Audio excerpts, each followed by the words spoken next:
Korsleting listrik diduga menjadi penyebab salah satu rumah warga di Desa Tegal, Badung Barat, Kecamatan Negara Jembrane terbakar pada Rabu 20 Desember malam. Beruntung peristiwa itu tidak sampai menimbulkan korban jiwa.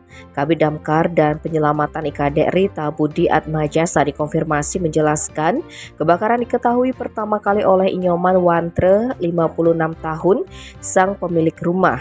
Sesaat sebelum kejadian sekitar pukul 21 WITA, korban tengah menonton televisi di salah satu ruangan di sebelah rumahnya. Saat itu ia mendengar suara ledakan dari arah rumah yang ditinggali anaknya.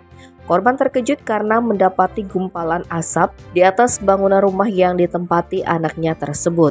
Merasa panik, Wantre lantas memanggil anaknya yang berada di dalam rumah tersebut. Ia juga lantas menghubungi klien Banjar Desa Tegal Badung Barat. Kebetulan saat itu klien Banjar Desa Tegal Badung Barat sedang bersama dengan perbekal Kaliakah dan langsung menghubungi damkar.